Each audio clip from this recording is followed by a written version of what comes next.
establecimiento de niveles de referencia para diagnóstico en procedimientos de radiodiagnóstico e intervencionismo. Esta temática parece compleja, parece un poco enredada, pero la idea de esta presentación es justamente poder dar las bases, poder dar en el fondo los fundamentos para que ojalá pudiéramos nosotros, ustedes allá en el Ecuador, iniciar un proceso, ya sea en los diferentes centros médicos, o ojalá como ciudad, o ojalá como país, pudieran avanzar en el establecimiento de estos niveles de referencia para diagnóstico, porque son la herramienta, son la estrategia que se debe utilizar, que se debe aplicar para hacer un uso seguro de las radiaciones ionizantes cuando nosotros generamos imágenes médicas. En relación a los contenidos de la presentación, la he dividido en 4 partes, una sección que van a ser los antecedentes. Posteriormente vamos a tocar lo que son las normas básicas internacionales de seguridad. Vamos a desmenuzar el reporte de la Comisión Internacional de Protección Radiológica, este reporte 135, que habla específicamente de los niveles de referencia para diagnóstico. Y después con ustedes quiero compartir un par de artículos científicos que hemos ido desarrollando con nuestro grupo de investigación, que son absolutamente atingentes con la temática que vamos a conversar, y que diría yo, como nosotros compartimos acá una doble militancia, por decirlo de una manera. Por una parte, nosotros somos investigadores en el área de la protección radiológica, pero nuestro trabajo esencial, nuestro trabajo fundamental, es ser docente universitario. Por lo tanto, a través de estos artículos también nosotros hemos buscado una manera, una forma de hacer más didáctico la enseñanza-aprendizaje de lo que son los temas de dosimetría y protección radiológica, y estos artículos yo los quiero comentar con ustedes. Según lo que tengo entendido, una vez que yo haga la presentación, después vamos a tener un tiempo prudente para hacer preguntas. Es así, Miguel, ¿cierto?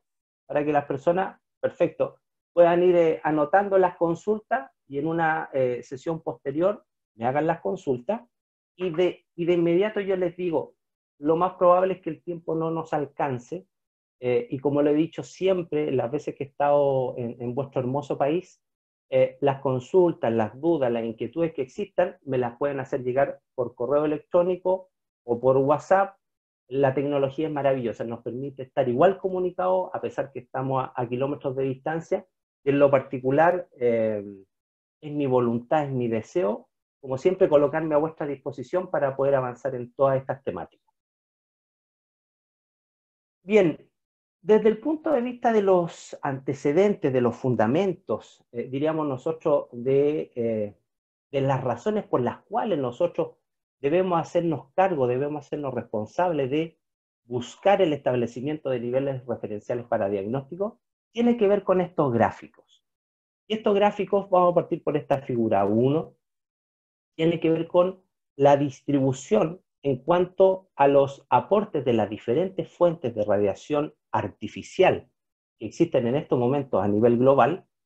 Claramente, la sección de las exposiciones médicas, que es esta parte de la torta, esta parte verde, tiene un aporte significativo.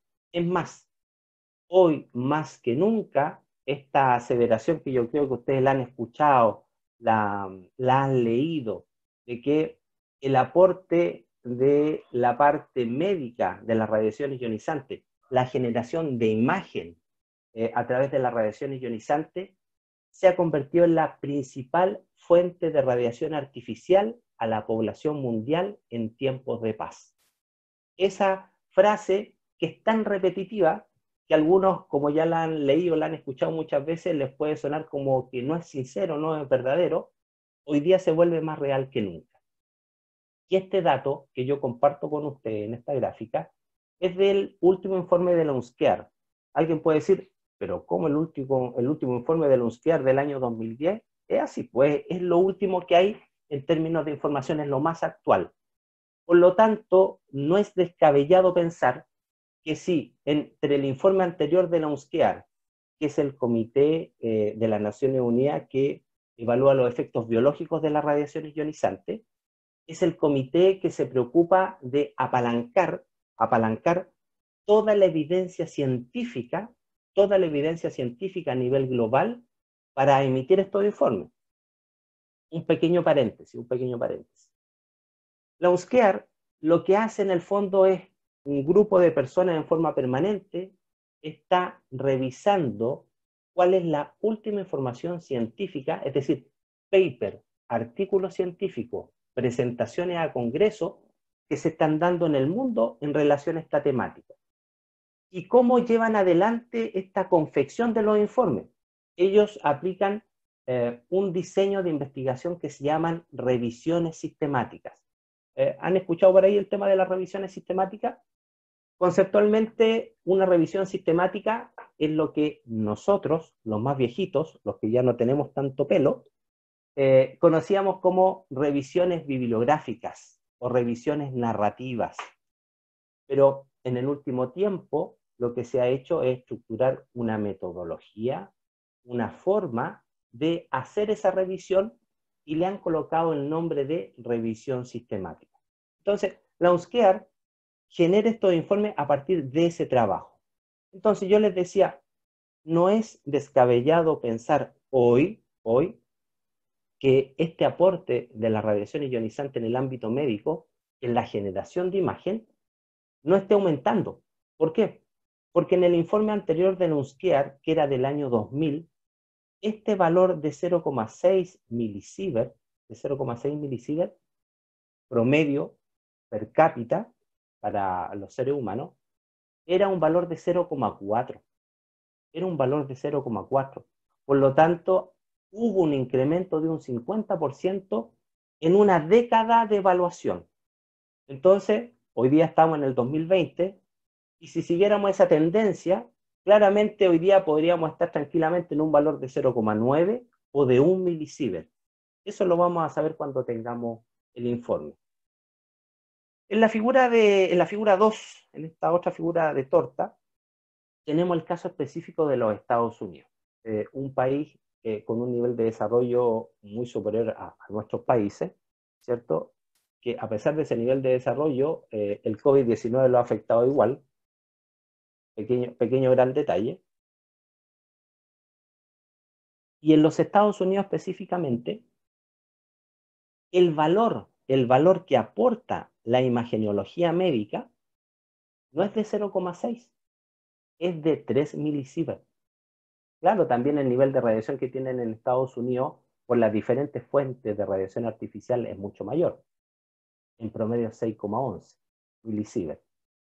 Pero claramente, en la medida que los países se desarrollan, en la medida que los países tienen más posibilidades de que sus habitantes tengan la posibilidad de acceso a una mejor medicina, claramente el incremento de las radiaciones ionizantes producto de la medicina, eso va aumentando.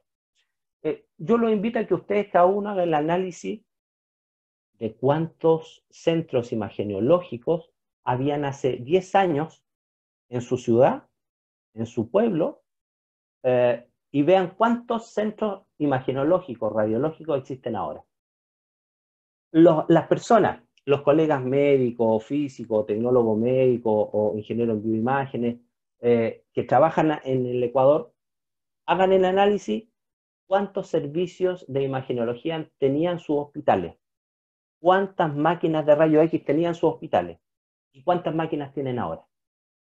Entonces, claramente, la imagenología desde el punto de vista de posicionarse como una fuente de radiación ionizante a la población, en los últimos años esto se ha incrementado. Este párrafo lo saqué de un texto que se los voy a mostrar, que simplemente lo que quiero indicar acá y sacar la idea fuerza, tiene que ver con que nadie puede dudar la importancia, la relevancia, la valoración que debemos hacer al uso de las radiaciones ionizantes en la generación de imágenes médicas. Sin duda, una radiografía, un escáner, un proceso de intervencionismo genera una serie de ahorros, de mejoras en la entrega de la calidad. Pero sí nosotros tenemos que hacernos responsables de qué cosa. Cuando digo nosotros, acá somos responsables todos los profesionales que trabajamos en el ámbito sanitario. Acá nadie se puede deslindar de responsabilidades. Desde el gerente hasta el técnico que trabaja en un hospital tiene que ser parte de esta cultura, se habla de cultura de seguridad en el ámbito de la protección radiológica, pero yo simplemente los quiero circunscribir a que se deben hacer parte de esta cultura de hacer un uso seguro y eficiente de las radiaciones ionizantes. Un uso seguro y eficiente. Y en ese contexto, nos da lo mismo la cantidad de radiación que nosotros entreguemos. Por eso es tan importante, como lo vamos a ver a lo largo de la exposición, es tan importante, es tan relevante conocer las máquinas que nosotros tenemos, saber lo que rinden mis máquinas, tener implementado un programa de garantía de calidad, que ese programa de garantía de calidad tenga la obligatoriedad de aplicar pruebas de control de calidad a mi equipo. Yo debo saber cuánta radiación entrega cada uno de mis equipos. Pero eso es la teoría, porque en muchos de nuestros países, o mejor dicho, en la mayoría de nuestros países de la región, tenemos otros problemas de salud que se llevan la atención de los gobiernos de turno y desde el punto de vista de la normativa, la legislación, las exigencias son muy blandas, son muy lábiles en términos de exigencia del cumplimiento de todas estas cosas que yo le acabo de nombrar. Pero bueno, como dato también de esta diapositiva, está la cantidad de pruebas diagnósticas que se han hecho en diferentes periodos de evaluación.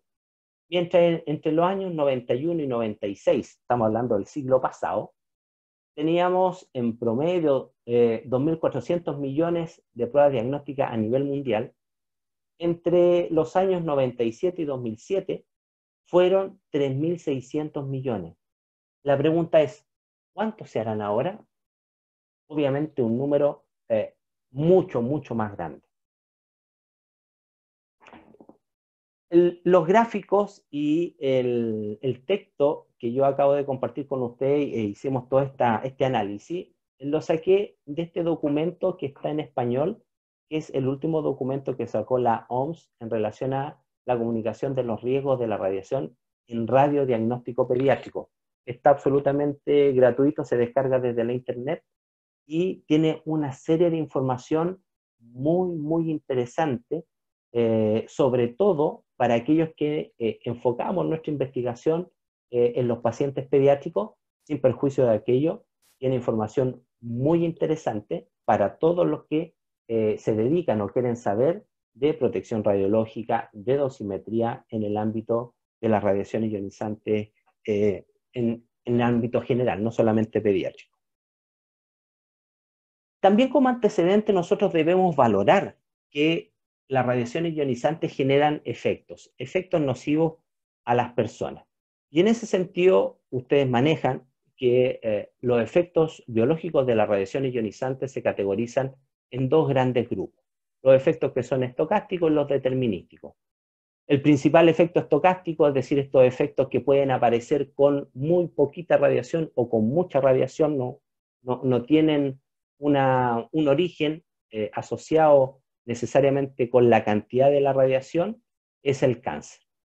Y desde el punto de vista de los efectos deterministas, son los efectos que, entre comillas, nunca debieran aparecer. ¿Por qué digo nunca debieran aparecer? Porque sabemos que para su ocurrencia tiene que sobrepasarse un límite de esa radiación. Entonces, como antecedente, lamentablemente, la parte mala, la parte fea de las radiaciones ionizantes es que tienen asociado intrínsecamente un potencial daño para las personas que se ven expuestas a este tipo de radiación. Acá hay algunos ejemplos que la literatura ha ido en el fondo mostrando de estos efectos nocivos que se generan Y muchas veces se generan, y ahí está el problema, amigos míos, y se generan por una mala práctica. Cuando digo una mala práctica, me estoy refiriendo a que los equipos de salud que han generado esa imagen médica, ese procedimiento, no han tenido el resguardo suficiente para cumplir con, por ejemplo, normas básicas de protección radiológica. No han tenido la preocupación de tener implementado un programa de garantía de calidad. Y en ese sentido, puede haber una sobredosis en los pacientes cuando se hace el procedimiento. ¿Qué duda cabe? ¿Qué duda cabe? Pero ese aumento de este probable daño, este aumento de las dosis, no puede suceder, por ejemplo, cuando vamos a posicionar a un paciente que le hacemos un procedimiento de intervencionismo y no posicionamos bien los brazos del paciente y dejamos que se interponga, por ejemplo, el codo del paciente en el haz de radiación. ¿Qué tiene que ver el codo del paciente con el tratamiento a un procedimiento cardíaco? Entonces, ahí hay una mala praxis, una mala práctica, que si nosotros implementáramos en forma concienzuda, bien hecha, con conocimiento, un programa amplio de garantía de calidad, no pasarían este tipo de cuestiones. Pero también seamos realistas. Muchas veces este aumento de probable daño o estos daños de derecho que se le da a los pacientes tiene que ver con condiciones propias de ellos, condiciones propias. Y acá tenemos el ejemplo, ¿cierto?, de un paciente con condiciones de obesidad que fue sometido a un procedimiento intervencionista. Y este procedimiento intervencionista generó una dosis acumulada en la piel de 22 Gray, de 22 Gray. Entonces, acá deben haber colegas que trabajan en radioterapia y corroborarán que una dosis de 22 Gray, da en un contexto de radioterapia, ¿cierto? Son niveles de energía que se entregan para tratamientos paliativos del cáncer. Pero acá estamos hablando de un procedimiento de intervencionismo. Por lo tanto, ¿se generan altas dosis? Sí. ¿Muchas veces vamos a irradiar a nuestros pacientes? Sí. ¿Por qué? Porque hay una justificación médica. Y ahí, en ese sentido, nosotros tenemos que ser muy respetuosos de nuestros colegas médicos, porque finalmente son ellos y solo ellos los que tienen la decisión de decir hasta cuándo yo irradio o no un paciente, cuando yo realizo un procedimiento.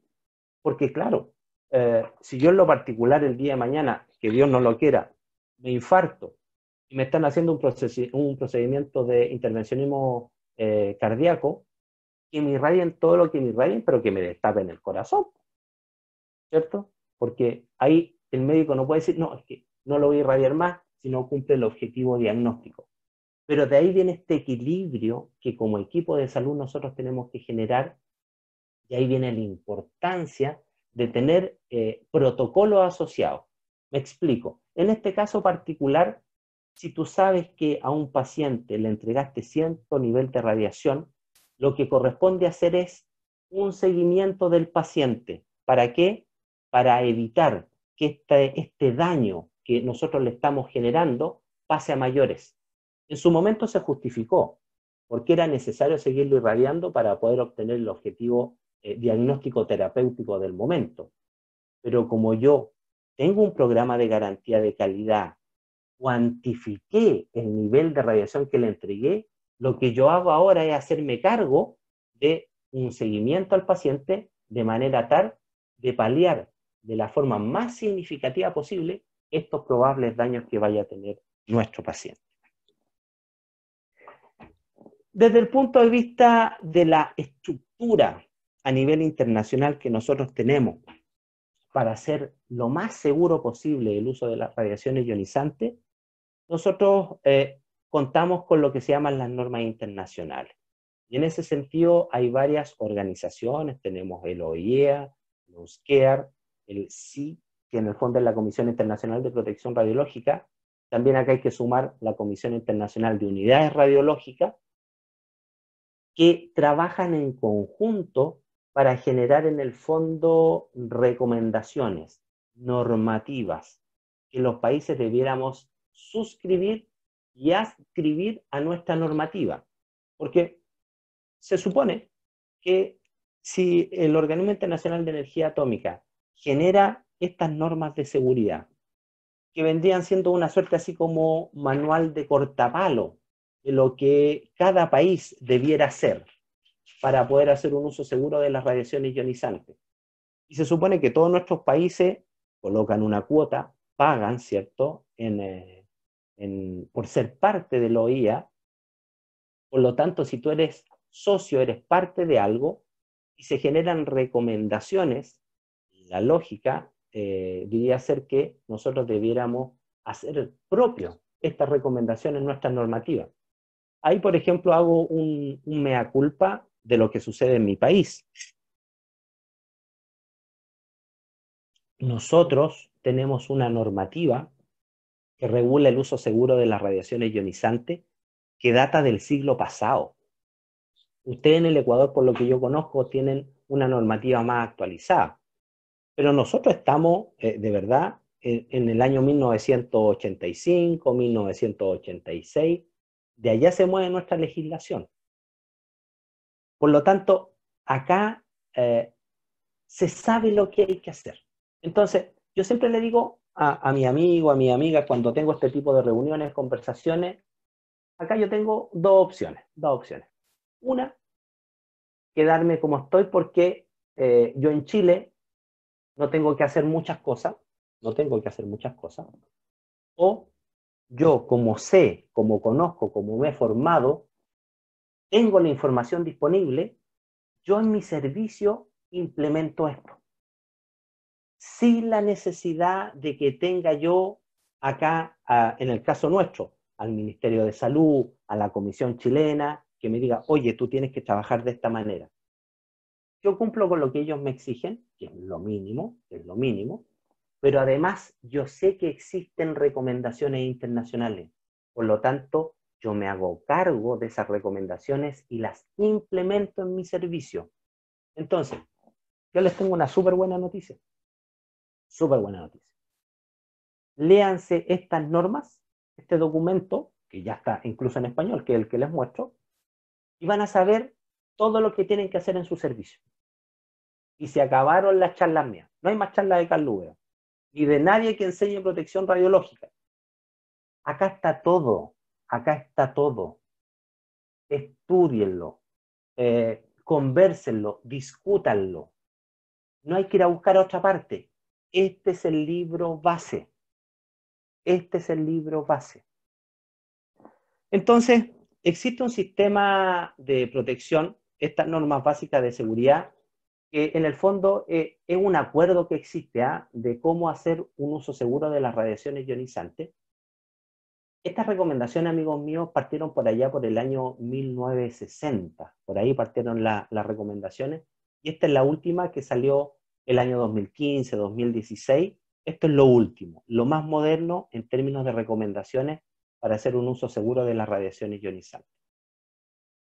Y aquí habla de cuál es en el fondo el objetivo de este libro, de este documento. Bueno, habla de proteger a las personas, el medio ambiente, etcétera. Pero miren, por favor, síganme acá. Dice, en consecuencia, este sistema de protección y seguridad tiene por objetivo evaluar, gestionar y controlar la exposición a la radiación, a fin de reducir en la medida en que sea razonablemente posible, ahí como que nos viene a la mente el famoso ALARA, ¿cierto? Los riesgos radiológicos. Pero miren, dice que yo debo evaluar, gestionar y controlar. Y ahí hacemos la concadenación con el establecimiento de niveles de referencia para diagnóstico. Lo tengo que hacer. Es una estrategia que me va a asegurar a mí poder estar entregando los valores de dosis adecuados para ese procedimiento, para ese tipo de paciente, para esa edad de paciente. Eso es súper importante. Alguien puede decir, sí, lo que pasa es que, miren, yo tomo como característica y como información los niveles referenciales de Europa. De Europa. ¿Yo? Súper bien. Y ustedes se han preguntado qué características tienen los pacientes europeos? ¿O qué característica antropométrica tienen los pacientes en los Estados Unidos? ¿Se parecen a nosotros? Sí, pues se parecen, tienen dos ojos, una nariz, una boca, etcétera. Pero corporalmente somos iguales. Entonces, de ahí la relevancia, de ahí la importancia es que cada uno de nuestros países tenga la disposición, la voluntad, las ganas, la decisión de establecer sus propios niveles referenciales para diagnóstico. En este mismo documento, amigos míos, habla de situaciones de exposición y nosotros, el ámbito médico, nos movemos en las situaciones de exposición planificada. Ahí es donde está nuestro ámbito de acción. Y específicamente, ese ámbito de acción habla de tipos de exposición, categorías de exposición. Y tenemos 3 tipos de categorías de exposición. La exposición ocupacional, la del público, ¿cierto? Y la exposición médica. Nosotros que trabajamos con radiación ionizante nos movemos acá. Nosotros cuando acompañamos a alguien, a hacerse un procedimiento, nos movemos acá. Y cuando nosotros nos enfermamos y somos pacientes, estamos acá. Dentro de este sistema, de estas normas básicas internacionales que te dicen cómo hacer las cosas, existe lo que se llama el sistema de protección radiológica con sus 3 pilares: la justificación, la limitación y la optimización. No vamos a entrar en detalle en ninguna de estas, salvo vamos a hablar de la optimización. Miren qué interesante, miren cómo se relaciona, dependiendo la categoría de la exposición, los pilares. Y yo las y los invito a que hagamos el análisis qué pasa con la exposición médica de pacientes. ¿Se aplica la justificación? Sí. Ningún procedimiento en un paciente no tiene que estar justificado. Tiene que haber una necesidad, ¿cierto? ¿Tiene que estar optimizado? Exactamente, tiene que estar optimizado. ¿Pero se aplican límites de dosis para pacientes? No se aplican límites de dosis para pacientes. Un paciente se debe irradiar en cuanto al nivel de radiación, si es necesario hacerlo 1, 2, 3 veces porque hay una justificación, se tiene que hacer. Y eso lo mandata el médico. Por lo tanto, ¿dónde está la energía? ¿Dónde está la mayor preocupación que el equipo de salud tiene que colocar? Es en justificar correctamente ese procedimiento y ese resorte de nuestros colegas médicos, de los médicos prescriptores, que sepan y justifiquen correctamente el hacer un procedimiento, no solicitarle un examen a alguien porque ese alguien, ese paciente, dijo, doctor, tómeme un escáner porque no, eso se justifica. Y la optimización, ahí participamos muchos profesionales, muchos profesionales. Desde el físico, que trabaja de la mano con el tecnólogo, con el técnico, más los ingenieros de mantenimiento, más los ingenieros de las casas comerciales, tienen que asegurar que el equipo esté lo mejor calibrado, que el equipo esté en las mejores condiciones, que el equipo esté con sus chequeos al día, pero también que las personas, que los profesionales que van a operar esos equipos estén bien capacitados. Sepan usar esos equipos. Porque las promesas de los modernos equipos, amigos míos, de los modernos equipos, los paneles planos y todas estas cosas, es que vienen con esa promesa media mesiánica de que disminuyen los niveles de radiación a los pacientes. Y cuando tú lo contrastas empíricamente, esos equipos irradian mucho más. Lo que sucede es que esos equipos vienen con las opciones que tú puedes trabajar para generar nuevos protocolos. ¿En función de qué? Del tipo de procedimiento, del tamaño del paciente, etcétera, y de diferentes condiciones. Pero ahí están los profesionales que se tienen que hacer cargo de hacer esa pega de optimización. Si la optimización no se genera por arte de magia, la optimización se da cuando yo hago un trabajo concienzudo de poder evaluar cuáles son los niveles de radiación para cada procedimiento, cuál es la calidad de imagen que me está resultando, cuál es la calidad de imagen diagnóstica que se requiere por parte de los médicos que van a informar esas imágenes. Entonces acá hay un trabajo multidisciplinar. El proceso de optimización, diría yo, es el trabajo más multidisciplinario de todo este ámbito de la generación de imagen, porque ahí tenemos que trabajar de la mano tecnólogos, los físicos, los biofísicos, los médicos, los ingenieros, los técnicos, todo, para poder avanzar con esto. Ahora bien, el sistema de protección radiológica, estos pilares, ¿qué buscan? Por una parte, intentan evitar los efectos deterministas, ¿ya? Los intentan evitar. Y sabemos que lo evitamos si no superamos los límites.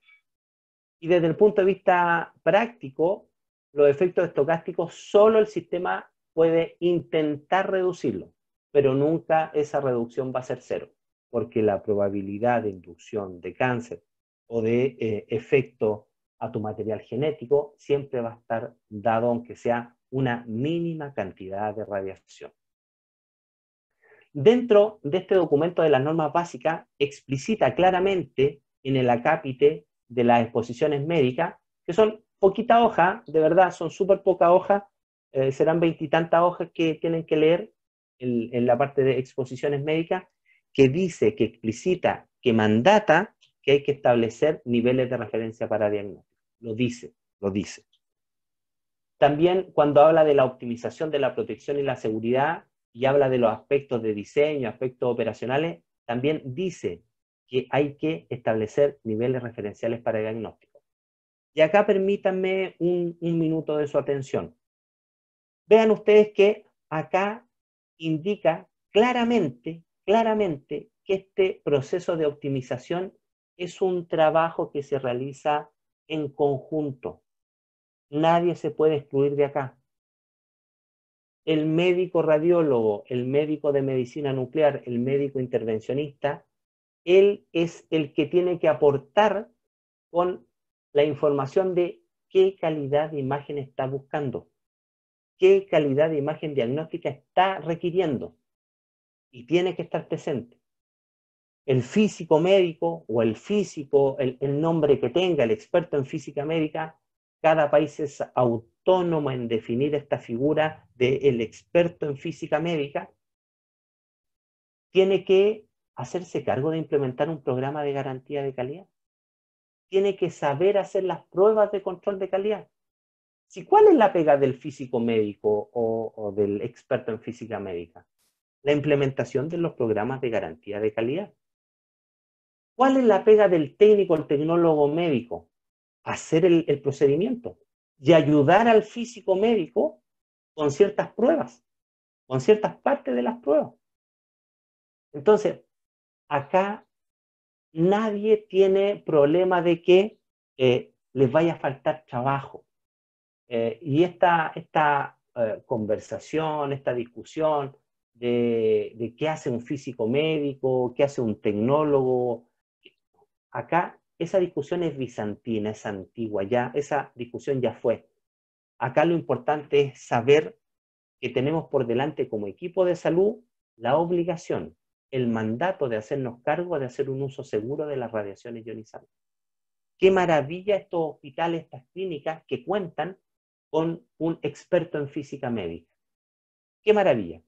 Porque hace poco, miren, colegas de Argentina, tecnólogos médicos del hospital Garrahan, que es el principal hospital pediátrico de la ciudad de Buenos Aires, a quienes conocí en noviembre del año pasado en un congreso en la Patagonia. Maravilloso.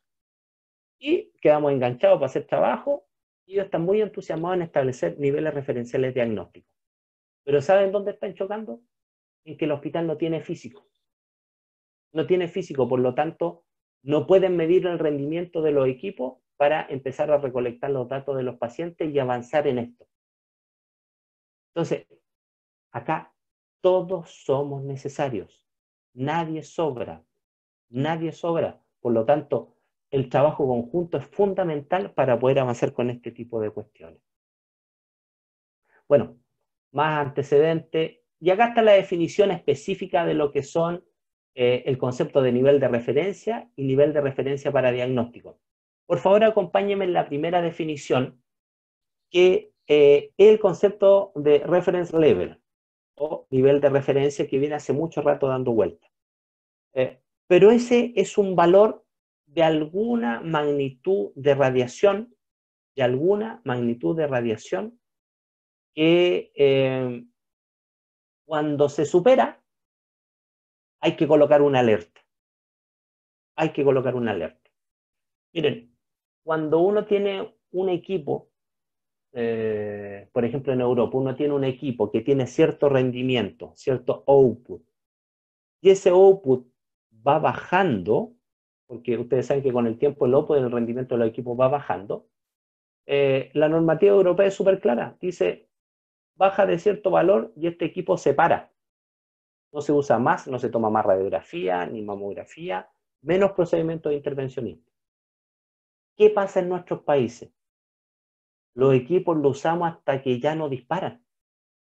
Y nos da lo mismo cuánto sea el tiempo de exposición, cuánto estemos irradiando en la piel. Entonces, como nivel de referencia en algún momento, y esto se los doy como dato, uno puede establecer el rendimiento de los equipos, colocar un valor de rendimiento a partir del cual ese equipo yo no lo use más. Y la definición explícita de lo que es un nivel de referencia para diagnóstico. Es el establecimiento, en la medición, en la cuantificación de un valor de dosis que a mí me asegura que es la cantidad justa, necesaria para entregar esta información diagnóstica que yo estoy buscando. Uy, son las 6:51. Bueno, y entramos al reporte de la ICRP, amigos míos. Es decir, por una parte teníamos los antecedentes, sabemos que existe una estructura internacional que regula el uso seguro de las radiaciones ionizantes, que me explicita la obligatoriedad de implementar niveles de referencia para diagnóstico en mis trabajos. Y es así como la Comisión Internacional de Protección Radiológica generó el año 2017 este documento, ¿ya? Este documento donde sale todo el detalle de cómo hay que llevar adelante la implementación de los niveles referenciales diagnósticos. Sale con lujo de detalle todo lo que hay que hacer, ¿ya? Pero después yo les voy a hacer un par de comentarios donde lo ideal es que lo puedan leer, pero lo que no lo puedan leer, yo les voy a dar unos documentos que son bastante más cortos, mucho más, diríamos, como así al hueso, como decimos en Chile, donde explica de manera más sucinta el cómo ustedes pueden llevar adelante la implementación de estos niveles de referencia. Algunos antecedentes. El concepto de nivel de referencia para diagnóstico específicamente aparece en la publicación 73 de la ICRP. Pero en la publicación 60 del año 90 ya hablaba sobre niveles de restricción de dosis. Ya había una suerte como de idea de que algo había que hacer con las dosis, pero se explicita en el ICRP del año 96, que es el número 73. Después, en el año 2001, amigos míos, se hizo ciertas modificaciones, ciertas aclaraciones en un documento que está en internet, pero muy, muy corta, muy breve. Y después aparece este documento en el año 2017. Ahora, ¿cuáles fueron las motivaciones de por qué la ICRP tuvo que sacar un nuevo informe? Primero, que el uso de los niveles de referencia para diagnóstico sigue siendo pobre. Si nosotros buscamos en la web trabajos sobre niveles referenciales para diagnóstico son bastante escasos. No sé, por ejemplo, en el Ecuador si se han hecho algún tipo de estudio.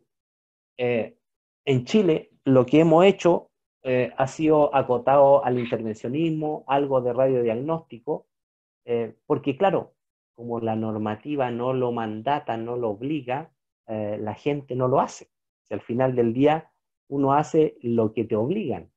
Pero yo en un inicio de la presentación les dije que tenemos dos opciones: hacemos lo justo o hacemos en el fondo lo correcto.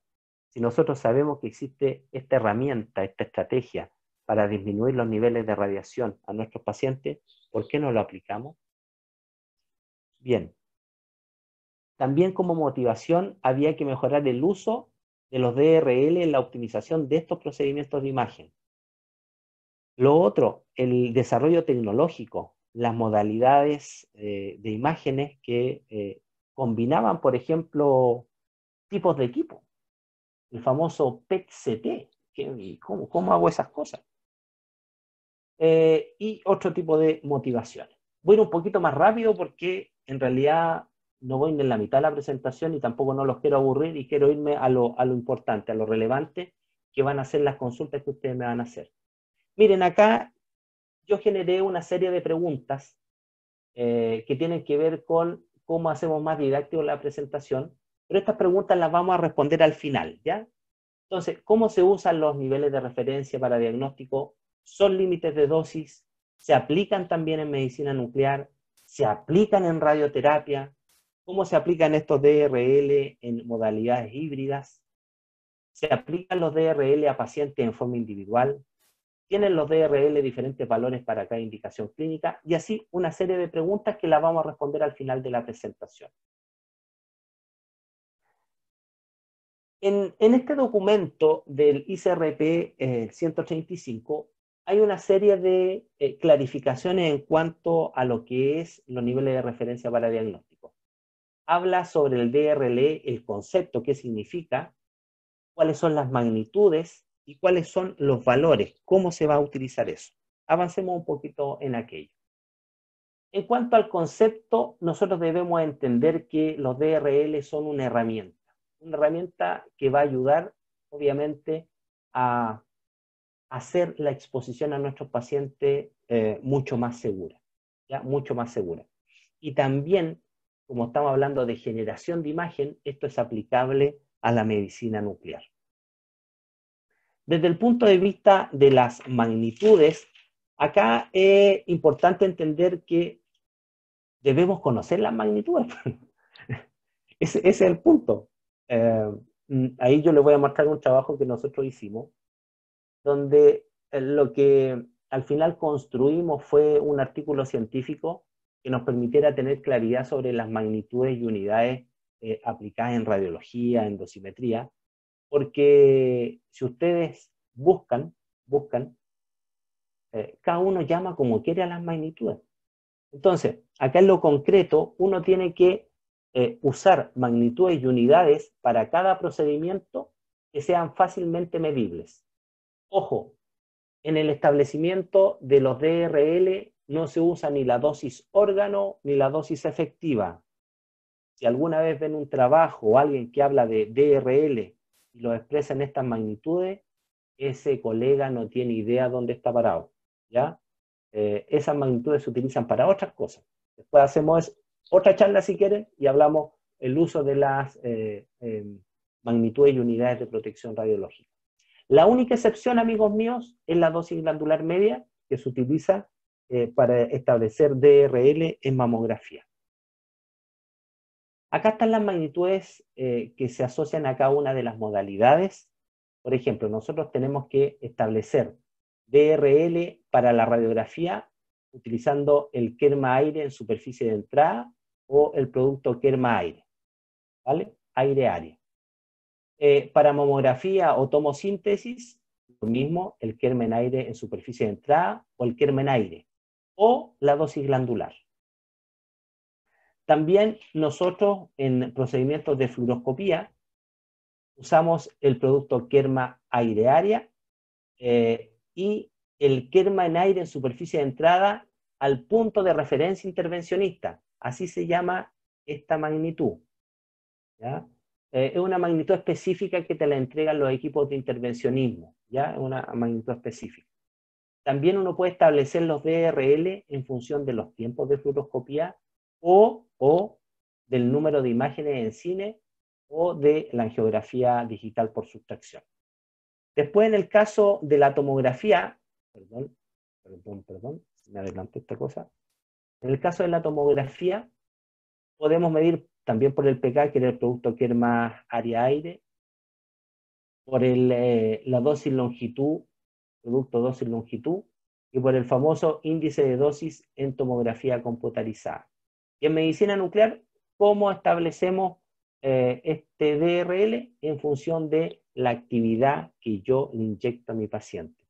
Entonces, establecer DRL, amigos míos, no sé qué, alguien me rayó. No rayen por favor la presentación, ya que no están bloqueados. Pero da lo mismo, no se preocupen. Entonces, amigos míos, en lo concreto, estas son las magnitudes que ustedes debieran empezar a cuantificar, a guardar en cada uno de sus exámenes para poder establecer niveles de referencia para diagnóstico. En cuanto a la definición de valores y su ámbito, miren, desde el punto de vista práctico, lo que uno hace es que uno usa un valor de una magnitud, la que sea, y se fija en el percentil 75 de la distribución de las medianas. Me explico para hacerlo en sencillo. Yo tomo un grupo de pacientes, ese grupo de pacientes yo le calculo el valor de la mediana. En las recomendaciones anteriores, y ustedes se pueden encontrar en la literatura, las recomendaciones anteriores para establecer DRL, como es en grupo de pacientes, no en pacientes individuales, se hablaba de la media de esa muestra de pacientes. No. Lo que sugiere ahora el ICRP es que yo establezco el valor de la mediana. El valor de la mediana.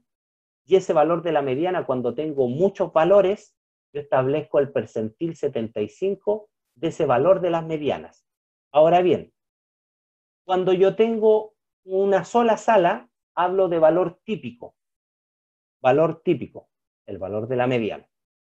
Cuando yo tengo un grupo de equipos o en un hospital, o tengo una ciudad pequeña, hablo de valor local de DRL.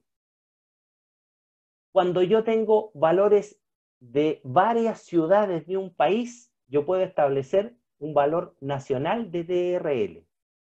Y si yo soy capaz de hacer una investigación donde tenga los DRL de los países, puedo establecer un valor regional de DRL, pero siempre tomando los datos de los pacientes, calculándole la mediana. Ese es el valor, ese es el estadígrafo que ustedes debieran utilizar. Y ahí habla el tema de las medianas, pero en honor al tiempo lo vamos a seguir. Obviamente esta presentación va a quedar para ustedes, ya yo se la voy a entregar a Miguel para que la puedan distribuir ustedes. Y ahí hay un resumen de lo que yo les acabo de conversar en cuanto a los valores de los DRL y sus ámbitos de acción. Vamos a tener un valor típico cuando tengo un equipo o es un servicio que yo establezco ese DRL. Voy a poder tener un valor local cuando es un servicio con muchas salas o es una ciudad o un pueblo. Yo hablo de valor de DRL local. Cuando yo nacionalmente soy capaz de poder medir en varios hospitales, entre 20 y 40 en un país pequeñito, entre 20 y 40 en un país pequeñito, puedo establecer DRL nacionales y en el mundo de los sueños, que ojalá algún día lo alcancemos, pudiéramos nosotros establecer, supongamos, un nivel de DRL a nivel sudamericano. Y para ello debiéramos tener los valores de cada uno de los países que forman parte de esta zona del mundo. En cuanto a establecer los DRL y cómo utilizarlos, avancemos en ello. Yo voy a establecer los DRL siempre basados en muestras de pacientes. Ojo que en la parte dental, por ejemplo, en la parte dental se recomienda el uso de fantomas, específicamente en el establecimiento de DRL para equipos de periapicales, fundamentalmente se usa los fantomas. Lo otro, obviamente va a depender de la tecnología que yo tenga, el cómo voy a ir estableciendo estos DRL, cuándo los voy a tomar. Ahora bien, existe una recomendación que entre 3 a 5 años yo debo medir mis DRL. Sin embargo, ustedes nunca, pero nunca van a dejar de medir los niveles de dosis a sus pacientes, porque eso deberá ser parte del programa de garantía de calidad. Lo que sucede es que ustedes debieran actualizar sus DRL entre 3 a 5 años. Además, si cambia la tecnología del servicio, también lo debieran actualizar. En cuanto a establecer los DRL, lo ideal en intervencionismo es asociar estos valores con la complejidad de los procedimientos. Ojo, no hay datos así tan específicos. Esto, lo que hace la ICRP es colocar esto desde el punto de vista de lo ideal que habría que hacer, pero no se estableció. En cuanto a la medicina nuclear, la actividad debe estar dada en función del peso del paciente. Y en radioterapia, para los procedimientos, para la terapia propiamente tal no se mide DRL, pero sí para todos los procedimientos de imagen anexos que tienen que ver, por ejemplo, con la simulación y el seguimiento de los pacientes. El escáner que se le hace, el procedimiento de simulación, ¿cierto? Con equipos de ARCOC, eso sí, debiéramos nosotros establecer los DRL, no en el tratamiento. Y cuando son pacientes pediátricos, se sugiere establecer estos DRL en función de las bandas de peso. ¿Cómo yo utilizo estos DRL? Siempre en grupo de pacientes, no en forma individual. No en forma individual. Lo otro, la investigación. ¿Cuándo yo debo aplicar una investigación? Cuando las medianas vayan a resultar diferentes al DRL que yo estoy comparando.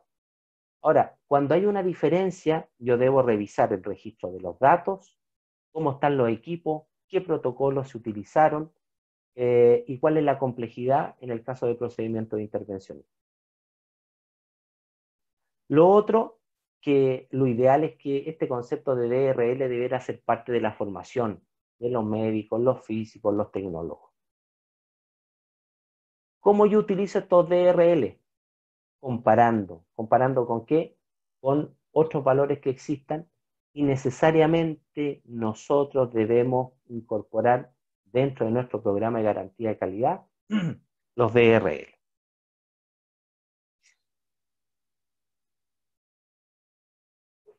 Lo otro, si yo me doy cuenta que mis valores de DRL son muy altos, muy bajos, necesariamente tengo que aplicar medidas correctoras. Yo no me puedo alegrar porque de un día para otro mis valores de dosis bajaron. Y alguien puede decir, pero ¿cómo no te va a alegrar? Pues porque estás haciendo el procedimiento con menos dosis. Claro, pero recuerden que siempre yo tengo que buscar el equilibrio entre la dosis que doy y la calidad de imagen diagnóstica. Quizás el equipo se echó a perder, ¿cierto? Bajó el nivel de radiación, pero la información diagnóstica también bajó.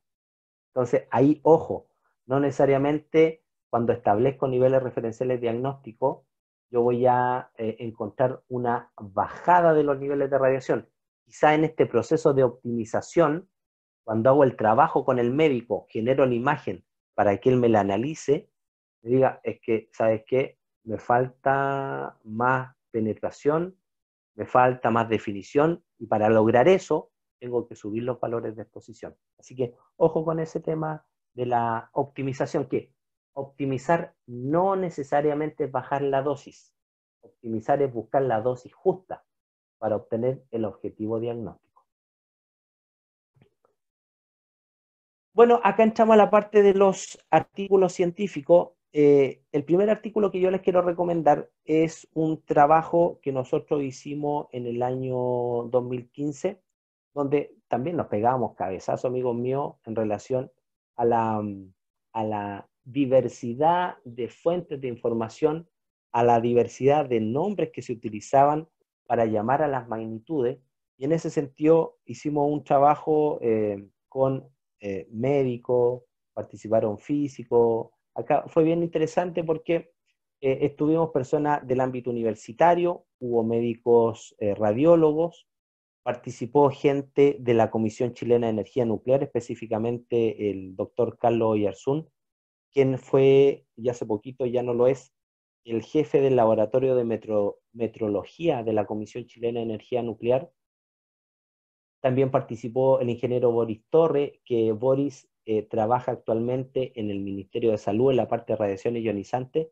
Por lo tanto, este trabajo tuvo una mirada, la mirada ideal, pues, la mirada donde todos los estamentos que se relacionan con una temática participan. Entonces, permítanme un poquito que quiero compartir este paper rápidamente. Salgo de acá, vuelvo a compartir. ¿Lo ven el paper? Sí, perfecto. Entonces, yo las y los invito a que este paper ustedes lo puedan leer con tranquilidad. Se descarga desde la web. Esto está publicado en la revista chilena de radiología. Y acá hacemos un recorrido bien interesante porque de verdad este trabajo no fue un trabajo que sacamos ni en una, en dos, ni en 3 meses. Fue un trabajo por lo menos de 5 o 6 meses de análisis, de lectura, porque son muchos los documentos que existen, pero al final nosotros nos quedamos con los documentos base. No nos fuimos por las ramas, sino que nos dirigimos, invertimos, porque tuvimos que comprar los informes del ICRU para poder sacar adelante esto y llegamos a un trabajo bien interesante donde, por ejemplo, estas son las verdaderas magnitudes dosimétricas. No hay otras, son estas. El kerma, la exposición y la dosis absorbida. Esas son las magnitudes dosimétricas. Las magnitudes de radioactividad son estas y no otras. Llegamos a encontrar que se habla de magnitudes específicas, ¿cierto? Específicas cuando nosotros queremos medir, establecer la dosis de los pacientes. Y ahí viene, por ejemplo, miren, en esta tabla eran todos los ejemplos de nombre para hablar indistintamente de la dosis absorbida o del kerma en radiodiagnóstico para un paciente. Todos estos nombres uno se encuentra, pero no son los nombres correctos. Entonces, definimos cuáles eran las magnitudes correctas para cada uno de los tipos de procedimiento que existen, ¿ya? Y esas mismas magnitudes, amigos míos, son las magnitudes que ustedes tienen que utilizar para establecer los niveles de referencia para diagnóstico, ¿ya? Entonces, ahí está este artículo que, insisto, ahí las y los invito a que lo puedan revisar. Después tenemos este otro artículo, que es un artículo específico que sacamos hace poquito, es donde la idea es que no se lean el ICRP el 135 completo. Ahora, si lo pueden leer, lo compran, perfecto, pero nosotros hicimos el trabajo justamente en términos de llevar, resumir en un paper lo que era este informe completo, ¿ya? Así que lo quiero compartir con ustedes para darle algunas recomendaciones. Entonces, se ve el paper ahora, ¿cierto? Sí. Vale. Entonces, este trabajo también lo publicamos en la revista chilena de radiología. ¿Y por qué en esta revista y no en otra? Porque a lo que nosotros nos interesa es que a nivel nacional, eh, los profesionales que trabajamos en esta área conozcamos y nos coloquemos de acuerdo en torno a esta temática, y desde el punto de vista de la investigación, esta es la revista que agrupa a los médicos radiólogos, a los tecnólogos, a los físicos médicos en nuestro país. En esta publicación nos acompañó el profesor Eliseo Bañó. Ustedes saben, el profesor Eliseo Bañó, él es físico. El profesor Bañó es un maestro de maestros de la protección radiológica y la dosimetría en el ámbito médico. En ese sentido, el profesor siempre ha estado colaborando con nosotros. También quiero hacer un sentido homenaje al profesor Rafael Ruiz Cruce, a quien tuve la oportunidad de conocer el año 2018 presencialmente en el Congreso de La Habana, el Congreso Regional de Protección Radiológica, y quien lamentablemente el año pasado falleció.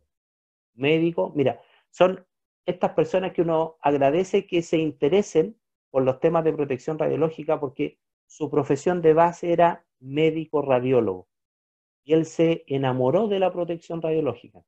Entonces el profesor Rafael Ruiz Cruce privilegió el no seguir trabajando de médico radiólogo en la privatemia, sino que se dedicó a la docencia universitaria. Y todos sabemos que un médico gana mucho más dinero trabajando como médico que como profesor universitario. Pero él se apasionó tanto que hizo su doctorado, etcétera, y se dedicó a todos estos temas.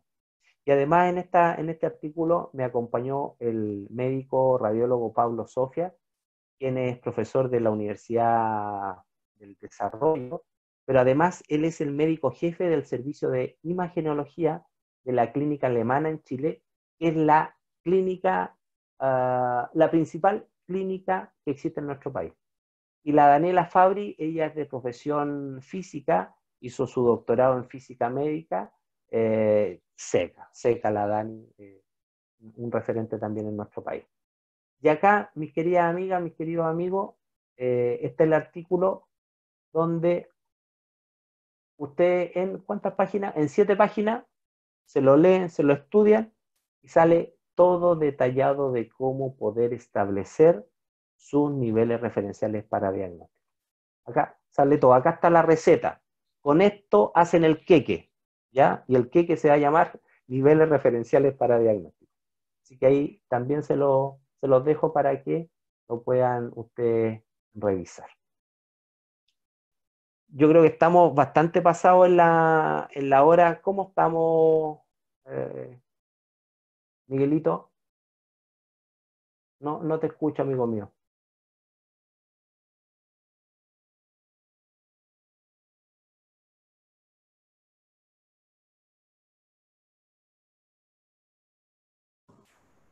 ¿Qué tal? ¿Qué tal, Carlos? ¿Me escucha? Sí, no, perfecto. Dígame usted si vamos terminando o tengo 5 minutitos más. Tendríamos unos 10 minutitos, sí. Perfecto, perfecto, amigo Listo. querido. Muy bien, gracias. Entonces, continuamos con la presentación.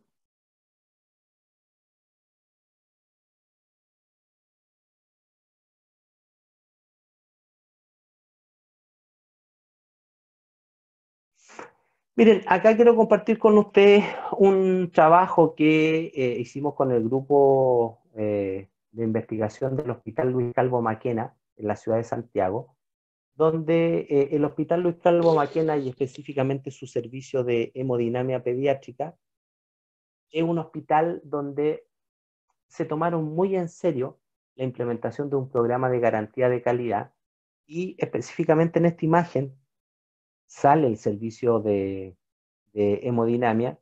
Acá esta persona, la más bajita, es la doctora Patricia Miranda González. Ella es pediatra, cardióloga intervencionista, y la Pati es la principal colaboradora médica que yo he tenido en estos años en el país. Y ella se ha tomado con fuerza el tema de el poder implementar un programa de garantía de calidad, poder hacer seguro el uso de las radiaciones ionizantes, y hemos obtenido bastantes logros. Pero acá también les quiero comentar una situación. Nosotros empezamos a trabajar con este equipo el año 2007. Y el año 2018, en agosto, le renovaron a ella el equipo. Porque lo que teníamos ahí era un equipo biplano, un angiógrafo biplano, pero era con tecnología de intensificador de imagen. Y lo renovaron por un equipo, en este caso por un equipo Philips. Ojalá que no haya nadie de Philips, no tengo nada en contra de Philips, que quede claro. Súper moderno, panel plano, etcétera. Pero lamentablemente no hemos podido aún generar un trabajo con la casa comercial de manera tal de generar optimización, de generar nuevos protocolos. Este equipo sigue funcionando con los protocolos originales, el nuevo equipo, y claramente los valores de radiación que yo les voy a mostrar, los valores de dosis a los pacientes, están absolutamente disparados. Y ahí la relevancia, la importancia de lo que yo les comentaba, que no sacamos nada con tener un auto, en este caso un auto, un Lamborghini, ¿cierto? Si no podemos manejarlo de buena manera. Y acá no es que la médico no sepa utilizar el equipo o que no tenga formación en protección radiológica, todo lo contrario. Acá lamentablemente no hemos podido mejorar el equipo, generar protocolos específicos de acuerdo a lo que nosotros requeríamos, disminuir los pulsos, una serie de cuestiones técnicas que tienen que ver con la optimización. Pero bueno, este fue uno de los primeros trabajos que hicimos y el trabajo fue tan novedoso que en ese año Geophysics nos honró con que la imagen que saliera en la portada era de nuestro artículo. Así se llamaba el artículo, y ahí están nuestros primeros valores de dosis que entregamos en términos de PK, y clasificamos por banda de edad. Miren, ¿se recuerdan ustedes que en pediatría que había que hacer? Establecer los DRL, pero por bandas de peso. Estamos hablando del año 2008, 2009, 2010. En ese momento la recomendación era establecer los DRL en función de las bandas de edad y no de peso. Seguimos trabajando nosotros en el mismo Hospital Luis Calvo Maquena, y así como el año 2012 establecimos ya niveles referenciales con una mayor data de pacientes, y afortunadamente en ese momento los datos que nosotros publicamos en términos de los valores de dosis del PK eran los valores más bajos publicados hasta ese momento a nivel mundial. Y con esto siempre yo lo recalco, no significa que en Chile y específicamente en ese hospital trabajáramos súper bien, sino que simplemente implementamos un programa de garantía de calidad, y no es que en otros países no hayan valores más bajos de dosis, pero este es un ejemplo concreto, claro, relevante, de que si uno no toma como forma de trabajo el asociar nuestro trabajo con la investigación científica, con la productividad científica, es decir, con la generación de artículos o trabajo en congreso, nadie se va a enterar de lo que tú estás haciendo, y tampoco tiene que ver con que la gente se entere para que uno se sienta orgulloso o se vanagloree de que lo está haciendo bien. Simplemente se trata de contar lo bueno, cómo yo trabajo, para que otros lo puedan tomar como ejemplo, pero también acá viene la parte difícil, que hay que contar lo malo de lo que yo hago.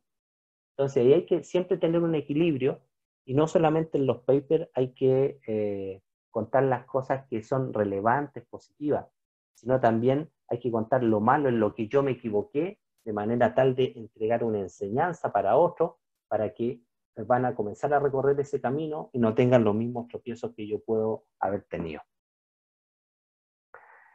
Finalmente, en el año 2015 volvimos a publicar los valores de dosis en este servicio, y ahí ya lo establecimos por valores de peso, y también afortunadamente eran valores muy, muy bajos comparados con otros artículos científicos.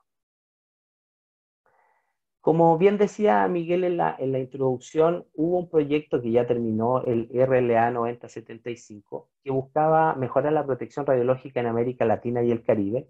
Todo esto auspiciado, organizado y respaldado por el Organismo Internacional de Energía Atómica. Y como parte de ese proyecto hubo una campaña que permitió que varios países de la región pudieran tener capacitación, formación, y así yo tuve la posibilidad de llegar a vuestro país, trabajar con ustedes en un tiempo y generar un trabajo. Desgraciadamente, y lo digo porque acá hay muchas de las personas con las cuales yo participé en ese momento, lamentablemente acá no hubo de parte de algunos colegas la energía necesaria para continuar con este trabajo. Es un trabajo que nosotros dejamos inconcluso, el establecer niveles referenciales diagnósticos en procedimientos intervencionistas. Por lo tanto, les vuelvo a hacer este llamado, esta invitación a que hoy día pudiéramos nosotros retomar ese trabajo, no solamente en el hospital de la Fuerza Aérea donde hicimos el curso, sino que en los diferentes hospitales, en los diferentes centros que ustedes tengan, yo con todo gusto, con todo cariño, les puedo ayudar, porque así la tecnología nos lo permite, a que establezcamos niveles referenciales de diagnóstico en su servicio y demos a conocer esos trabajos, generemos artículos, generemos ponencias en congresos y mejoremos la seguridad y protección radiológica en cada uno de sus lugares de trabajo. Acá hay un ejemplo, producto de este proyecto, que también me tocó visitar Costa Rica. Ahí sí pudimos hacer un trabajo de continuidad y establecimos niveles referenciales diagnósticos en el único centro, porque Costa Rica, como es pequeñito, tienen un solo hospital donde realizan este tipo de procedimientos y sacamos este artículo ahí. También publicamos parte de ese trabajo en esta revista que tiene nombre Gringo, pero es la revista de nuestra universidad, que ya les voy a contar por qué tuvimos que cambiar el nombre, pero también hicimos un trabajo ahí. También, miren, nosotros publicamos un trabajo con colegas de la universidad donde establecimos niveles referenciales diagnósticos con fantomas. Si bien es cierto, yo les comentaba recién que la recomendación es en radiodiagnóstico no usar fantomas, pero si ustedes tienen un fantoma, ese fantoma lo pueden usar como, digamos nosotros, como paciente tipo y colocarlo en diferentes equipos, en diferentes hospitales y establecer un nivel de referencia en función de ese fantoma. Si no tienen la posibilidad de tener acceso a pacientes, porque a todo esto, el trabajar con pacientes no es que yo hoy día diga, ¿sabes qué? Voy a empezar a recolectar datos de pacientes. Cada hospital, cada país tiene una normativa en relación al uso de los datos de pacientes. Acá entramos al tema de los comités de ética. Entonces, también tenemos que cautelar, también tenemos que ver cómo somos capaces de cumplir con esa normativa que nos permita usar pacientes, usar en el sentido correcto, ¿me entienden ustedes? Pero acá lo concreto, lo relevante, y yo siempre lo defiendo así. Miren, yo acá no estoy utilizando datos sensibles del paciente. Yo no estoy alterando una técnica y medir la radiación. Yo acá estoy haciendo un estudio observacional de cuáles son los valores de dosis que se utiliza para este paciente. Entonces, en ese sentido, es bastante defendible ante los comités de ética este tipo de estudio de recolección de datos en pacientes. Este es el último artículo que acaba de ser publicado, también sobre niveles de dosis. Establecimos DRL en otro hospital de Chile de cardiología, el Hospital Roberto del Río. Y acá, por ejemplo, en este artículo fuimos bastante honestos porque nosotros comparamos los valores de dosis del Roberto del Río con el del Luis Calvo Maquena y dijimos, ¿sabes qué? Los valores de radiación que tenemos en este hospital son más altos que con el que comparábamos. Entonces alguien puede decir, oye, pero ¿cómo te atreves a publicar que tú irradias más a la gente que en otro lugar? Pero claro, hay que decirlo, hay que contar lo bueno y lo malo. Pero a su vez también nosotros hicimos un análisis del porqué de ese mayor nivel de radiación y cuáles son las medidas, las estrategias que se debiera tomar en ese hospital para atender a optimizar esos valores de dosis y ojalá que esa optimización signifique una disminución de esos niveles de radiación. Respondamos las preguntas que nos habíamos hecho, amigos míos. ¿Cómo se usan los niveles de referencia para diagnóstico? Se usan como un instrumento de la optimización. Segunda pregunta, ¿son límites de dosis? No. ¿Se aplican también en medicina nuclear? Sí. ¿Se aplican en radioterapia? Sí, pero no en el tratamiento, sino en las técnicas de imagen asociadas al tratamiento con radiaciones.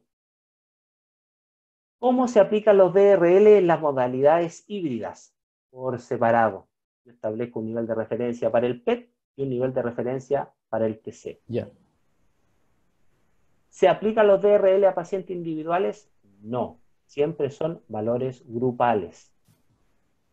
¿Tienen estos DRL diferentes valores para cada indicación clínica? Claramente que sí. ¿Cuándo se deben actualizar? Entre 3 a 5 años. ¿Se refieren los DRL a dosis órgano o dosis efectiva? No, ese es un error. ¿Qué diferencia hay entre los niveles locales, nacionales y regionales? Ya lo vimos en su obtención y en su aplicación. ¿Qué es lo que se comparan con los DRL? ¿Cuál es el estadígrafo? Las medianas. ¿Qué son las medidas correctoras? Cuando yo me doy cuenta que algo está pasando con mi DRL, debo necesariamente aplicar diferentes estrategias para optimizar ese procedimiento. Evaluación de las técnicas, evaluación de los equipos, evaluación del personal si sabe usar los equipos, etcétera, etcétera, etcétera. ¿Cómo influye la complejidad de los procedimientos intervencionistas? En la medida que la complejidad aumente, obviamente el nivel de radiación va a aumentar porque el tiempo del procedimiento requerido para, no sé, colocar en vez de un stent en un procedimiento intervencionista, colocar 3 stents va a ser mucho mayor. ¿Cómo influye el peso tamaño de los pacientes? Influye, obviamente, aumentando los niveles de referencia. ¿Por qué a veces se usan varias magnitudes físicas para expresar los DRL? Para ayudar en la optimización. No es que se utilicen varias magnitudes físicas, sino que definitivamente hay que utilizar la magnitud física correcta para el procedimiento adecuado. Y lo primero pasa porque uno tenga que conocer realmente las magnitudes físicas utilizadas, y eso de verdad, y cada uno sabe lo que conoce, cada uno sabe lo que le falta por conocer, y a mí en lo particular hubo un momento en el cual yo me estaba formando y me di cuenta que tenía un enredo de padre y señor mío con la cantidad de nombres de referencia para dar cuenta de una magnitud que era en un tipo de procedimiento. Entonces, para desenredarme de eso, generamos el artículo que yo les comenté. Para ir terminando, les quiero mostrar nuestra revista, que como bien decía Miguel, se llamaba Revista de Ciencia en la Salud y Medicina. Con este proyecto nosotros partimos el año 2015, y después nos dimos cuenta que si queríamos internacionalizar, darle una proyección en el tiempo a la revista, necesariamente, amigos míos, y a sugerencia de colegas que llevan mucho más tiempo en esto, le tuvimos que cambiar el nombre, el mismo nombre en español, pero en inglés, ¿ya? Journal of Health and Medical Science, y así se llama nuestra revista. Partió con ese nombre el año 2018, y yo estoy muy contento porque, y brevemente, miren, una revista científica para que realmente tenga peso,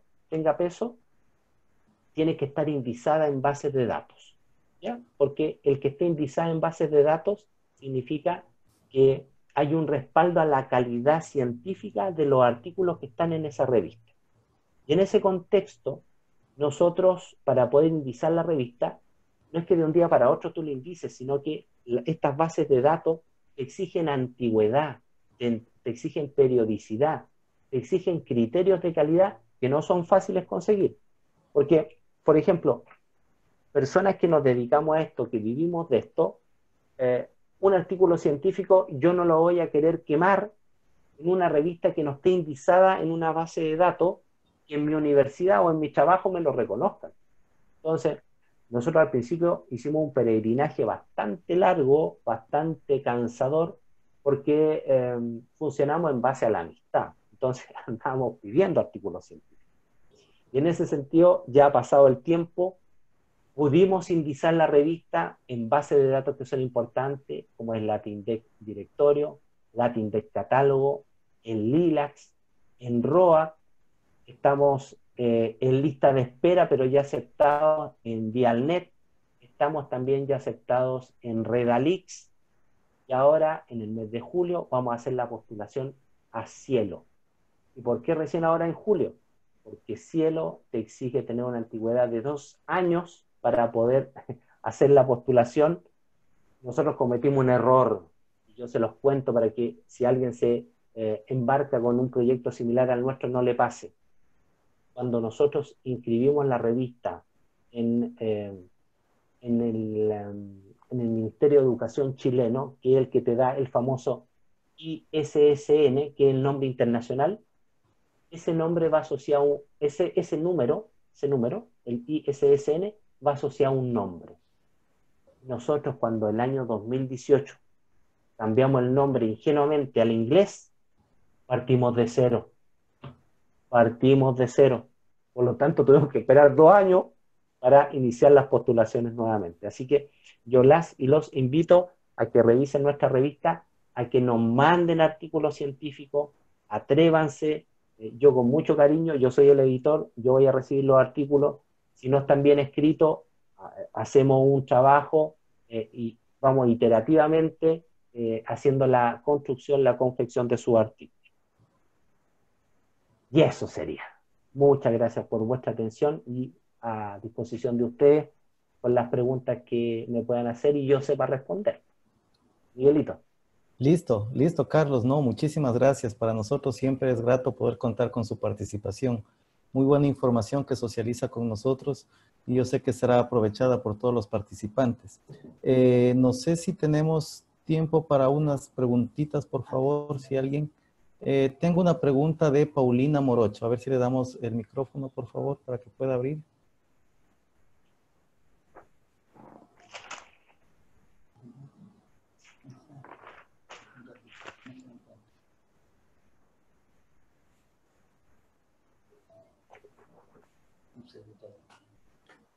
Búscala. Paulina, active su micrófono, por favor.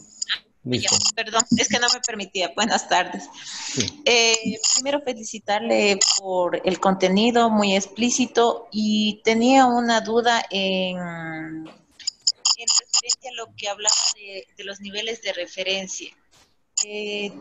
Como decía, había 3 tipos, se puede hacer local, nacional, entonces esa era mi duda. ¿Tranquilamente puede hacerse dentro de un centro o debe ser de varios centros de una ciudad pequeña o de varias ciudades? Vale. Gracias, Paulina, por su pregunta. Acá basta un equipo generador de radiaciones ionizantes para que usted establezca un nivel referencial diagnóstico o para diagnóstico. Y eso es lo que se conoce como valor típico. Cuando usted tiene un equipo o es un servicio que tiene 2 equipos, esos son valores típicos. Por lo tanto, de todos los presentes, no es necesario que tengan que buscar en otros servicios. Pueden establecer sus propios niveles referenciales para diagnóstico. Eso te podría contestar, amiga mía.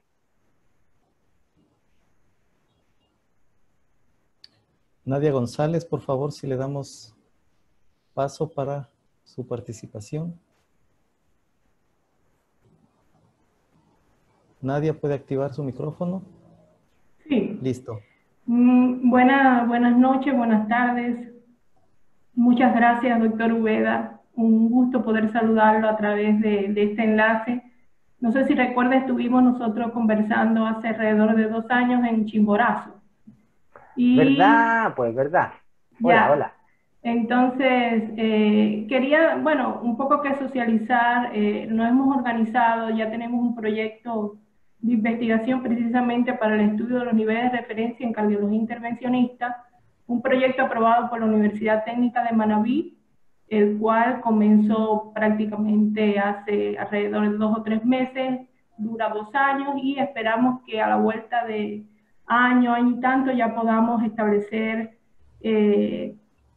esos niveles de referencia. Hasta el momento están participando 4 hospitales del Ecuador, 2 hospitales de Guayaquil y 2 clínicas privadas, una en Quito y otra en Manta, en Manabí. Entonces, quisimos arrancar así, quisimos arrancar con las personas que estaban dispuestas a colaborar, y eso no quiere decir que otras no se puedan integrar, pero de momento el proyecto inició con esos centros hospitalarios y nos llena de satisfacción que precisamente los responsables de protección radiológica de esos centros fueron estudiantes y alumnas de Chimborazo y que hoy se encuentran en esos lugares donde están profesionalmente desempeñándose. Muchas gracias. Oiga, mis sinceras felicitaciones por la iniciativa.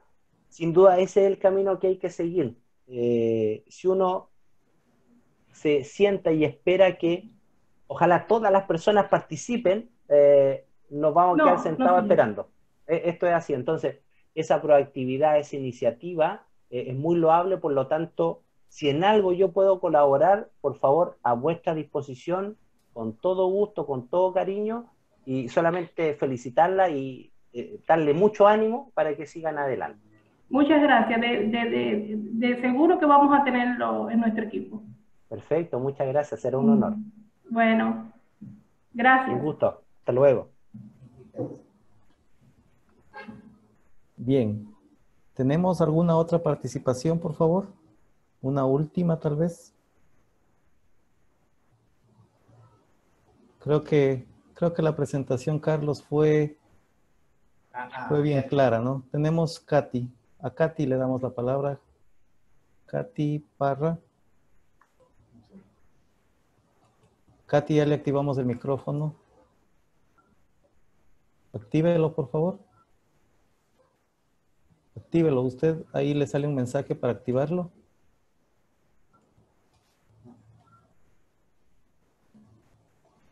Ya, pues Katy, no me deje mal, pues.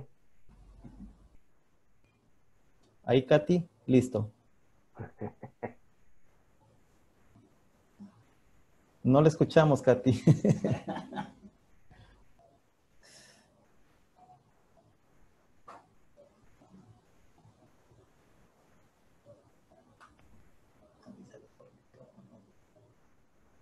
No. Bueno, si no podemos participar, por favor, escríbanos en el chat. Podría hacerlo la pregunta por ahí. Mientras, démosle la palabra a José Eduardo. José Eduardo pidió la palabra.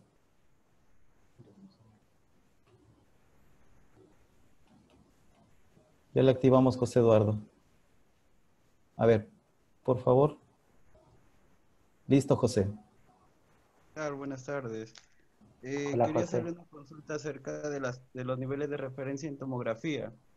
O sea, sé que existen dos tipos de exámenes de diagnóstico en tomografía, que es el TAC, tomografía axial computarizada, y el TEN.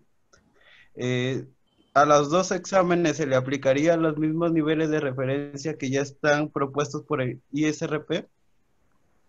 A ver, hola José Eduardo, gusto saludarlo. Sí, A ver, buenas. acá, bien hijo, bien, bien. Acá lo concreto es lo siguiente. Cada procedimiento tiene su propio DRL, Ya. ¿vale? Entonces, en ese contexto, cada tipo de examen debiera tener un DRL. No, yo no puedo compartir DRL.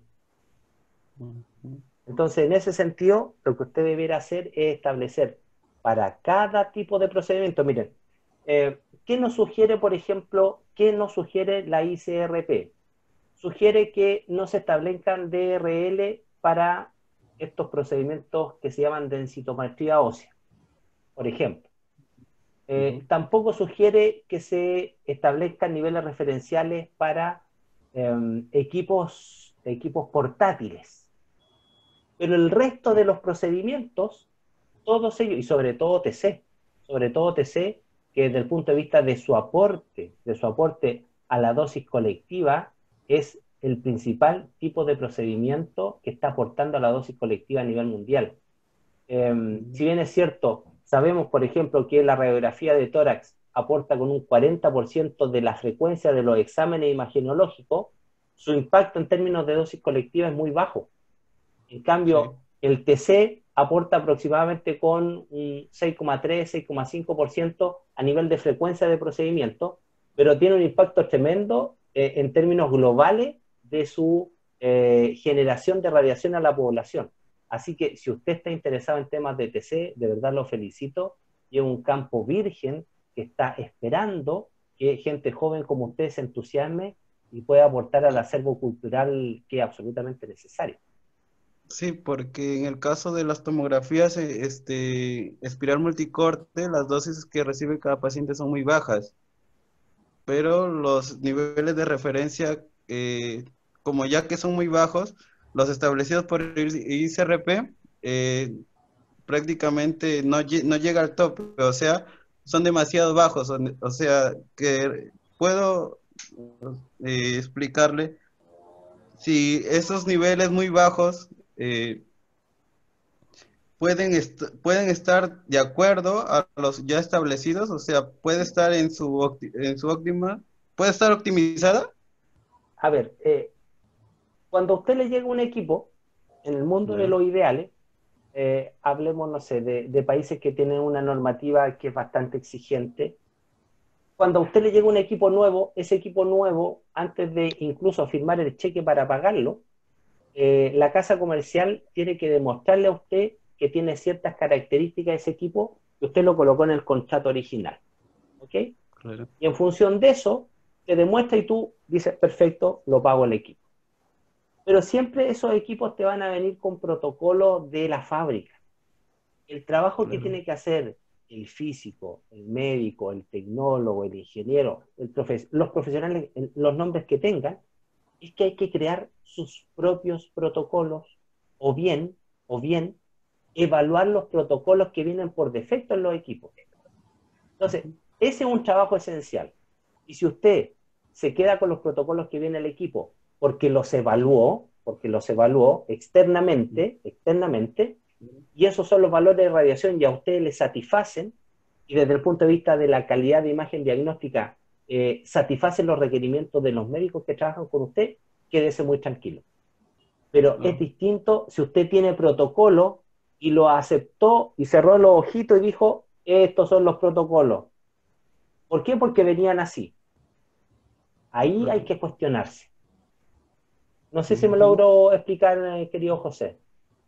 Sí, sí, sí está muy entendido. Claro, porque también al momento en el que llega el equipo nuevo, se le hace lo que es el control de calidad para los equipos. Y que prácticamente los hacemos los físicos, hacemos el control de calidad para cada equipo de rayos X, con respecto a los protocolos ya que están propuestos. Perfecto. Pero la pregunta mía es, ¿hay una conversación, hay una discusión en el equipo de profesionales, si esos protocolos los satisfacen? Esa es la pregunta.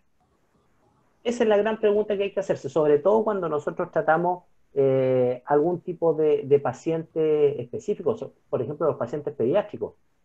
Eh, ¿Y qué sucede? Sucede que muchas veces uno tiende a creerle a pie juntillo a la empresa y le compra los protocolos que vienen por defecto. Y no Claro. necesariamente esos protocolos son los mejores que hay. Yo se los comentaba con este nuevo equipo que le llegó al hospital acá en Chile, al hospital Luis Calvo Maquena, donde yo he hecho los trabajos, etcétera, y llegó un equipo modernísimo, mejor que el anterior, pero los valores de dosis son mayores. ¿Por qué? Porque no nos han permitido el optimizar ni siquiera los protocolos que venían y menos nos han permitido generar nuevos protocolos. Entonces hay todo un desafío, todo un campo que ustedes, los físicos, tienen que ejecutar y optimizar. Eso, Ok. José. Vale. Listo, Muchas gracias, gracias. gracias, José. Vamos a tener unas 3 últimas preguntas. Victoria Mendoza, primero, por favor. Victoria.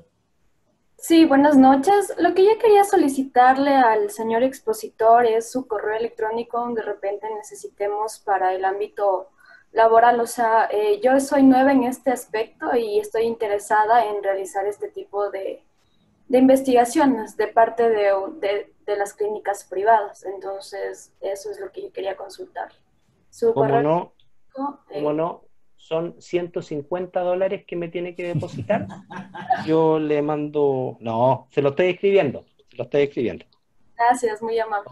No, por favor, con todo gusto. Bien. Le damos la palabra a Franklin Urquizo, por favor. Mi Y amigo vamos Franklin. a ver, vamos a ver. Franklin está con F. F. Alexander. Sí. ¿Está activado, Franklin? Listo. Hola, ¿me escucha? Sí, sí. Estupendo. Un saludo para todos y un fuerte abrazo para ti, Carlos, que gusta poder compartir estos momentos de las evaluaciones en cuanto a estos clases de contenidos. De verdad, qué gusto tenerte, Carlos. Gracias, amigo. Igual, un gusto verte a ti. Sí, bueno, la pregunta a la que voy es la siguiente. Específicamente con cuestión de los equipos híbridos. Si hablamos de PET-CT, hablamos de SPEC-CT, quedó muy claro en tu exposición acerca de que cada uno de los niveles de referencia debe ser obtenido por separado para Sí. cada parte del procedimiento, es decir, la parte de radiodiagnóstico y la parte de medicina nuclear. Ahora, en algún momento, estos datos llegan a confluir, estas medianas llegan a confluir para poder ya pasar no solo de los valores de referencia, los niveles de referencia típicos, sino pasar a locales. Hay un caso específico en Ecuador. Nosotros tenemos en cuestión de PET-CT solo 2 centros, nada más. Perfecto. Bueno, amigo mío, lo primero es que no se compliquen con la conceptualidad que yo les acabo de contar. Acá lo relevante es que ustedes obtengan los niveles de referencia. Si esos niveles de referencia ustedes le colocan nivel típico, bien. Si le colocan valor local, bien también. No hay inconveniente con eso. Lo relevante acá es que ustedes hagan el trabajo y lo obtengan. Entonces, si tú tienes la posibilidad de tener 2 servicios y cuantificar esos valores van a ser valores nacionales para el Ecuador, porque ese es el 100% de los servicios que tiene el Ecuador. Entonces, te das cuenta que el que sea valor típico, local, nacional o regional, da lo mismo. Lo importante es que ustedes los tengan y en función de cuánto representan del país, después tú le colocas ahí el apellido. Pero lo claro sería, mi querido amigo, es que si tú tienes 2 servicios y no hay más en el país, y puedes establecer esos niveles referenciales, serían valores nacionales. Perfecto, Carlos, claro, más que entendido. Bueno, aunque mi pregunta más bien enfocada a la parte de la obtención de los datos, la obtención de las medianas, en cada una de las secciones de este tipo de dispositivos híbridos, como te decía, de radiodiagnóstico y de medicina nuclear, la parte PET, SPEC y la parte de CT. Perfecto. ¿Llega en un momento a confluir estos valores de las medianas obtenidas para los... Es decir, que pudiéramos una suerte como de sumatoria de niveles referenciales y obtener un solo valor. Me refiero para después poder trabajarlo con valores locales. O sea, igual debo compararlo dato a dato o debo confluir en un valor conjunto y luego compararlo con el otro. Amigo querido, tú tomas por separado un valor de CT y un valor de PET. Por separado. Y esos valores de mediana son los que vas a comparar en el tiempo. Esos valores. Y en ese sentido, muchos se enredan porque tienden a querer utilizar alguna magnitud que sea más unificadora, y ahí viene la tentación de hablar de la dosis efectiva. ¿Ya? Porque existen una serie de factores que simplemente con un valor mágico tú transformas el pK en dosis efectiva. Con un valor mágico transforma el Kerr-Meinel en superficie dentada en dosis efectiva. Pero esa tentación no la caigan ustedes. Simplemente especifiquen su TRL con la magnitud adecuada y correspondiente al tipo de procedimiento, Alexander. Un dato más. Ustedes pueden usar los valores de dosis efectiva para comparar técnicas, para comparar tecnologías. Para comparar tecnologías. Uno puede decir, ¿sabes qué? Cuando comparo, en este caso que yo hago temas de intervencionismo, comparo los procedimientos de intervencionismo cardiológico con los famosos angiotac, ¿cierto? El angiotac que evalúa lo mismo que un procedimiento intervencionista del corazón. ¿Cómo lo comparo? Ahí puedo hacer la estimación de la dosis efectiva y comparo sus dosis efectivas. ¿Vale? Ahí, para comparar tecnología. Pero cuando yo quiero hablar de dosis al paciente, quiero establecer una medida que me diga que estoy usando la dosis mínima o la necesaria para obtener la información diagnóstica, eso tiene que ser los DRL en las magnitudes y unidades que acabamos de conversar. En cada modalidad. Exacto, amigo mío. Perfecto. Muy clara tu explicación, muy clara tu presentación. Un fuerte abrazo, Carlitos. Gracias. Otro para ti, amigo, un gusto. Listo, Carlos. A ver, Katy no pudo hacer la pregunta, pero ya nos la escribió en el chat.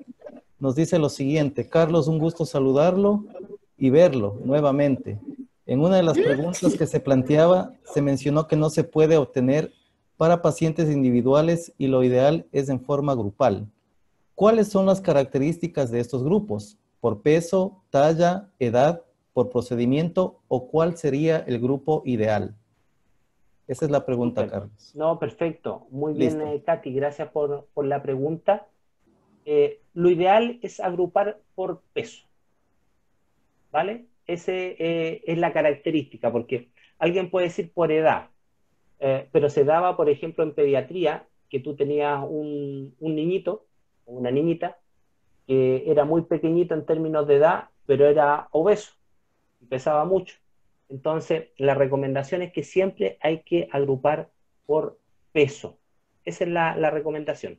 Y además, cuando nosotros hemos establecido correlaciones de cuál factor predice de mejor manera la dosis que va a recibir alguien, hemos hecho el trabajo de correlacionar el peso del paciente, la talla del paciente, el IMC del paciente, la edad del paciente, y claramente el que te entrega un valor de correlación más alto siempre ha sido el peso. ¿Vale? Con eso no sé si logro responder su pregunta. Estupendo. Gracias. Muy bien. Bueno, estimado Carlos, en realidad para nosotros es un gusto enorme el haber podido compartir con usted en este tiempito, en estas 2 horas. Yo quiero agradecer a la doctora Nadia González, quien trabajó de manera conjunta con nosotros, ella en representación del Grupo de Física de Radiaciones de la Universidad Técnica de Manabí, quien conjuntamente con nosotros, la Asociación Ecuatoriana de Radioprotección, nos pusimos en contacto con usted para que se haga realidad esta conferencia que es de beneficio para todos nosotros. Comentarles que en el mes de diciembre nosotros vamos a tener el segundo simposio internacional de protección radiológica en medicina. Lo habíamos suspendido por efectos de la pandemia, pero hemos tomado la decisión de hacerlo de forma online. Entonces, en ese sentido, Carlos, comprometerle a que desde ya vaya pensando en su participación en este evento. Siempre es grato compartir con usted. Le comprometemos a que siga aportando con sus valiosos conocimientos para beneficio de todos nosotros. Espero de que en próximas oportunidades sigamos abordando de estos temas y ojalá que tengamos más profesionales que empiecen a trabajar en obtener estos niveles de referencia que para nosotros serían de gran importancia. Muchísimas gracias, Carlos, por la participación. No, a usted, amigo querido, a todos los presentes, para mí siempre es una alegría el poder comunicarme con ustedes, el poder compartir lo que uno trabaja, lo que uno le apasiona, y en ese sentido todos los presentes sientan la libertad de poder escribirme, comunicarse conmigo para poder iniciar algún trabajo de colaboración, y siempre desde Chile con mucho cariño, con mucho amor para ustedes. La idea es que mantengamos un trabajo a corto, mediano y largo plazo. Así que muchas gracias, Miguel, gracias a Nadia, gracias a todos los presentes. Un gran abrazo. Carlos, para no dejar inquietudes, tengo una última pregunta. Tenemos un minutito, por favor. Claro. Cristian nos dice, quisiera saber qué tan eficiente es calcular los niveles a partir del rendimiento del tubo. Es absolutamente eficiente porque es una forma indirecta de poder cuantificar cuál es el germen aire en superficie de entrada que le va a llegar a un paciente, y así se ha hecho desde un principio en radiodiagnóstico, porque la otra forma sería colocando detectores TLD en la superficie de entrada del paciente, pero sabemos lo engorroso, lo caro que es tener los cristales TLD, por lo tanto una medida indirecta sería hacer la estimación a través del rendimiento del equipo. Para ello tienen que tomar los datos del paciente en términos de la técnica que van a utilizar, cuál es la distancia del paciente, cuál es el tamaño de campo, para poder tener todos esos datos, se tabula y se puede hacer la estimación a través de la curva de rendimiento. Muy bien, se puede hacer correctamente. Bien, Carlos, muchísimas gracias. Por último, comunicamos a los participantes que se socializó un formulario de asistencia, el cual debía haber sido llenado por ustedes. En base a ese formulario les haremos llegar vía correo electrónico los certificados de asistencia a este curso. Agradecerles por su participación y espero que lo que hemos compartido aquí sea de beneficio de todos ustedes. Muchísimas gracias a todos. Gracias, Carlos. Gracias. Chao, un gusto, cuídense mucho. Me mandan el link para poder tener la grabación de esto, Sí, sí. Miguelito. Sí, Vale. sí, Ok, una vez gracias. que lo tengamos, lo socializamos. Gracias. Maravilloso, gracias. Hasta luego. Cuídense mucho. Chao.